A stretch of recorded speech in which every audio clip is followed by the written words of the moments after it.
इनके बाप की हिम्मत है, इनकी चड्डियों में इतना दम है कि शाहीन बाग की तरफ देख भी लें। आने के लिए बहुत बड़ा जिगरा चाहिए, समझ रहे हो। नमस्कार दोस्तों, मैं हूं राजकुमार और ये जो बावली आंटी आपको दिख रही है ये वही है शाहीन बाग वाली मम्मी। अल्लाह हम करें क्या। आप सबको पता होगा अभी कुछ दिन पहले एक खबर आई थी कि दिल्ली में जहां जहां अवैध कब्जे हुए हैं वो सरकार उसको खाली कराएगी और उसी में एक नाम था शाहीन बाग का। दिल्ली के एमसीडी ने शाहीन बाग को भी चिन्हित किया था, वैसे कई जगहों को चिन्हित किया था लेकिन शाहीन बाग को भी किया था। अब शाहीन बाग से अगर अवैध कब्जे हटेंगे तो वहाँ की जो मम्मियाँ हैं उनको तो तकलीफ होगा ही, वो तो रोएंगी बिलखेंगी। लाइफ खराब हो गया है, इतना लाइफ खराब। वैसे शाहीन बाग दिल्ली में एक जगह नहीं है, ना ना ना ना ना, एक जगह नहीं, वो अब एक ब्रांड बन चुका है। पिछले कुछ सालों से वहाँ कुछ ऐसे काम कांड हुए हैं जिससे शाहीन बाग एक ब्रांड बन चुका है। शाहीन बाग में आपको दिहाड़ी भी लगाने का मौका मिलता है। आप कुछ नहीं, सिर्फ दिन भर अपना तशरीफ रखकर वहाँ पर बैठ जाइए, शाम को आपको 500 रुपये आराम से मिल जाते हैं और वहाँ आपको फ्री में बिरयानी भी मिलती है। वैसे बिरयानी देने वाले जो सरदार जी थे उनको बिरयानी खाने वालों ने उनकी अच्छे से खातिरदारी की, खाने के बाद भाईचारा निभाया। और हाँ, शाहीन बाग में कुछ जादुई शक्तियाँ भी आती हैं, वहाँ जादू जैसे कारनामे होते हैं। आप सबको पता होगा सफूरा बर्गर वहाँ गई थी, वहाँ उस जादुई शक्ति में शामिल होने गई थी और वो प्रेग्नेंट होकर बाहर आई थी। बाद में उसको माहौल ख़राब करने के जुर्म में गिरफ्तार कर लिया गया था, जेल में डाल दिया गया था। अब जादुई शक्ति से पैदा हुआ लड़का प्रेग्नेंट हो गई थी, तो जो लड़का पैदा हुआ वो तो जेल में ही हुआ। मजा आया। इनके बाप की हिम्मत है, इनकी चड्डियों में इतना दम है कि शाहीन बाग की तरफ देख भी लें। शाहीन बाग लगा था, क्या उखाड़ लिया था। अरे बाहुली कहाँ ले जा रही तू इसको, चड्डियों में कहाँ ले जा रही है। अरे ये तेरा खाली प्लॉट थोड़ी है कि तू जिसको बोलेगी वो तेरे प्लॉट पे चढ़ेगा, तू जिसको बोलेगी वो तेरे प्लॉट से उतर जाएगा, तू बोलेगी कि कब तक किसका कब्जा रहेगा या कब तक नहीं रहेगा, ये तू थोड़ी ना डिसाइड करेगी। समझ रहे हो। वो तो सरकारी ज़मीन है, सरकार का प्लॉट है, सरकार डिसाइड करेगी किसको रखना है किसको नहीं रखना है। तो वो अपने प्लॉट पर रख सकती है, कोई बात नहीं। तू अपने प्लॉट पर पत्थरबाजों को रख ले, रोहियों को रख ले, किसी को भी रख सकती है। कितने दिन तक पत्थर मरवा सकती है, अवैध कब्जा करवा सकती है, वो तेरी मर्जी है।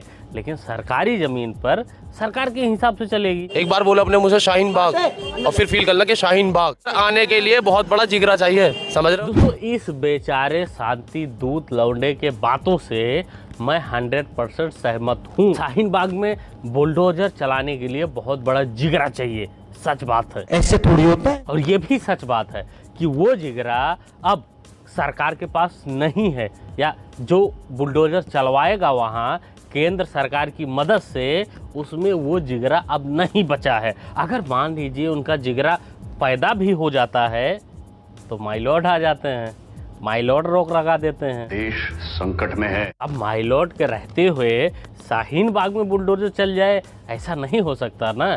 और केसों में करोड़ों केस पेंडिंग हो सकते हैं, लेकिन शाहीन बाग में अगर बुलडोजर चलता है तो 2 मिनट की अर्जी में माइलॉर्ड 4 मिनट में सुनवाई भी कर देते हैं कि ना ना ना अभी रोक लगा दो वहाँ। तो जहांगीरपुरी में जो है उसे कैसे देखते हैं आप? हमने तो देखा न्यूज़ पे देख के अपना इग्नोर मार दिया, समझ लो। सबर देख रहे हो बेचारे का सब्र, इग्नोर, चेहरे का एक्सप्रेशन, बोलने का तरीका।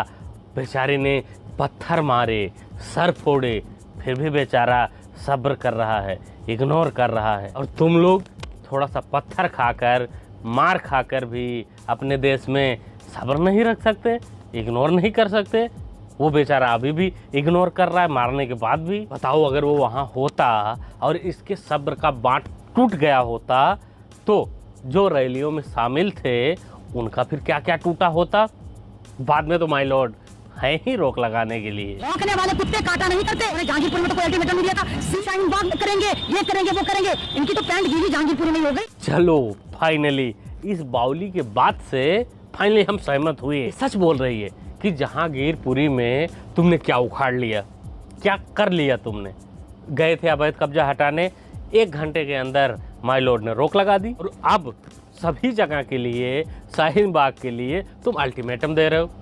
मतलब जो तुम बगैर अल्टीमेटम दिए किए थे उसमें तो सक्सेस हुए नहीं, और अल्टीमेटम दे के सक्सेस होना ये तो मुश्किल लग रहा है। इसकी भी बात वही सही हो जाती है कि भौंकने वाले कुत्ते काटा नहीं करते। मानो यही घटना उत्तर प्रदेश में हुई होती तो इन बेचारे प्यारे दुलारे इन बाउलियों का सुर ताल अलग होता कि बाबा को बुलडोजर उत्तर प्रदेश में चलने के पहले कोई अल्टीमेटम नहीं देता है, वो चलने के बाद बताता है आज मैं करके आया।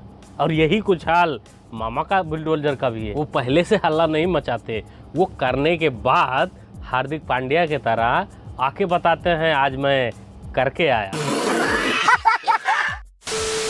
तो बस दोस्तों इस वीडियो में इतना ही। उम्मीद करता हूँ वीडियो आपको पसंद आई होगी।